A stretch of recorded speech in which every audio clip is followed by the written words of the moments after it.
for whatever makes the most money. Um, Sad, but kind of true. And in fact, that's what a lot of businesses do. And sometimes they'll take a risk if they feel like it. Sometimes they won't. I think one of I don't the know.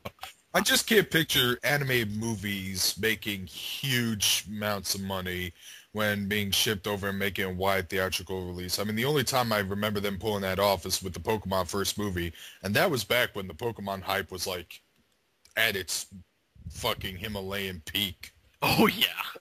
In fact, Well, any I was one of those people that actually saw Pokemon the first movie in theaters, and me too. looking at it now, uh, I just think it's just a waste of money. I Yeah, still think it's a good, actually, I still think it's a good movie. I mean, sure, I mean it's no masterpiece, but I still think it does its job like for the fans. But Well, the of course, animation is good. of course, the stuff had some yeah, flaws. the animation's good, but I gotta say something. When I was a kid, I had two problems with the show. One problem, this is a nitpick, but I knew this was a cartoon made in Japan. I knew this wasn't made by Americans. So how the hell did Ash Ketchum make a Minnesota Vikings joke? I That was a minor nitpick, and I had a problem with it when I was a kid. I think the All reason of a of sudden, that was because of 4Kids, because they were catering the yeah, movie. Yeah, yeah, I mean, okay. That was a dumb unfortunately, excuse, but it's still a plot hole. The second thing I had a big problem with was the whole anti-fighting angle. And when I was a kid, I hated it at the time because I was basically a pro-violence kid. And but then when I saw the Nostalgia Critics review of that movie, and then I saw when he got up to the whole fighting is wrong part, I paused and thought to myself, wait a minute, isn't that the whole series about? And then the Nostalgia Critic pointed out afterwards. well, actually, I actually know the answer to that. I mean, the whole fighting I is wrong world. That was just some stupid BS that they added in the English dub. I mean, that was non-existent in the Japanese version. I know. 4Kids just added that in the dub, just probably for political correctness or some BS like that. But nonetheless, it's not in the original Japanese version, so it makes a Actually, lot I more believe the reason why they added that in is so that the film would get a G rating by the Motion Picture Association.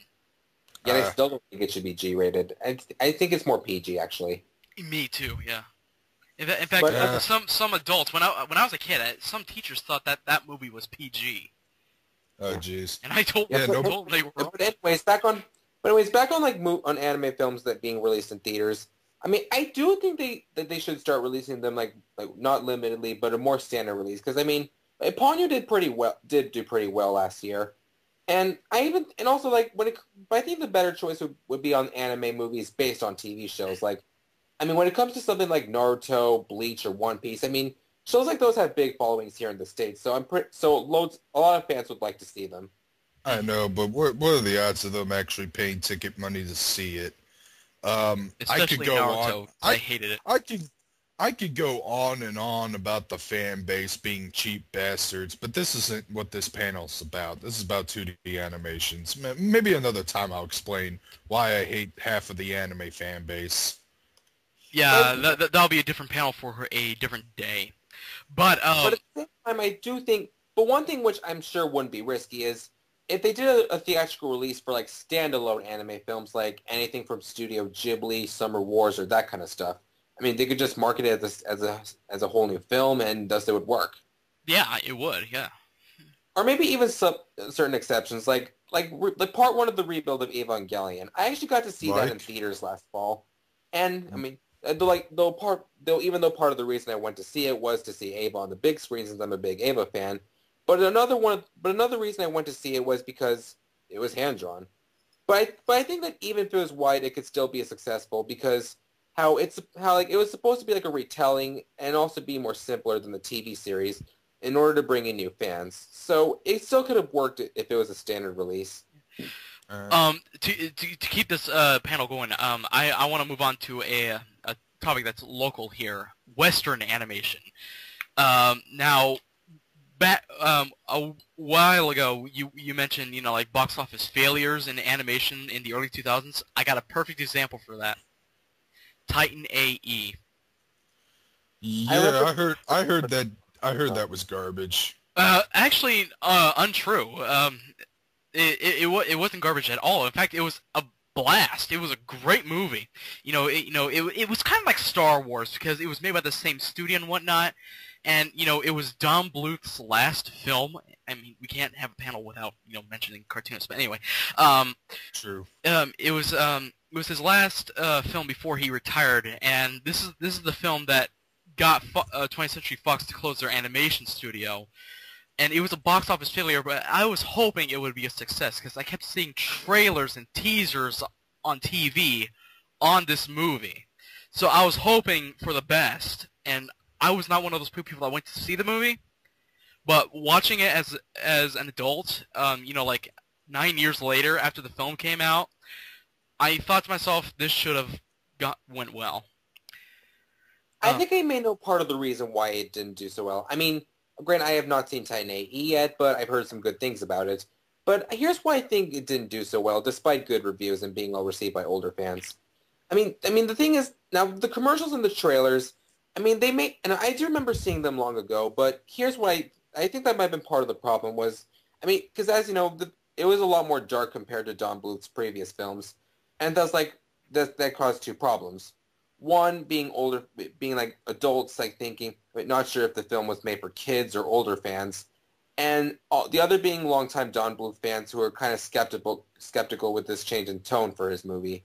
Hey, what do you know? You're right on the money. That's what it says in the Wikipedia article. They actually mentioned that a reason why for its financial failure is its poor marketing and unable to identify its target audience. Well, if people saw the posters, and I bet people have, they would guess that it was a science fiction movie. In fact, before that... it's called Titan AE. The AE means After Earth. Yeah, it's a post-apocalyptic movie. What do you expect?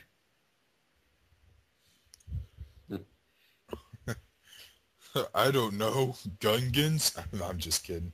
I mean, well then again, this is a post-apocalyptic movie made by the same guy who made The Land Before Time, An American Tail, All Dogs Go to Heaven, hell, even A Troll in Central Park. Yeah, that garbage. Anywho, I hated that movie. This is also coming from the guy that created Anastasia, which is one of his biggest successes. In fact, it's his highest grossing movie, making over like $140 million in the box office. So I can understand the change. A long time ago, loved it. Hmm? I saw that movie a long time ago in theaters, and I loved it. Yeah. Darkscream, did you see that movie? No, I haven't. High recommendation. Don't mind the cover art. It looks like a girl's movie. It really isn't because, well, I found it highly entertaining, and well, Christopher Lloyd's in it. I love Christopher Lloyd. Anyway, since we're on the topic of cartoonists, since we mentioned Don Bluth already, there have been a lot of animated film directors that should get back to work on like 2D animated films, especially ones from Disney who worked on The Hunchback of Notre Dame and stuff like that. What do you think about that? I don't know. That's like saying that George Lucas should come back to filmmaking because that just brings a lot of skepticism. And on pen and paper, it sounds something exciting, but they might end up, writing and working on films that, even though it's 2D, might turn out to be complete and total garbage. Again, like George Lucas, like he made in the past 4 fucking films he made. Hey, I like the Star Wars prequels. Oh, dude, the prequels were garbage. I like them, but I will agree that Episode 3 is the only one that's on par with the original trilogy. But no, not even Episode 3. That was actually equally as bad. Sometimes worse, dude. But we're kind of getting off topic. We're focusing on live action. But what I forgot to mention this. Original ideas coming from Hollywood, which is my biggest problem with Hollywood today. Mine too.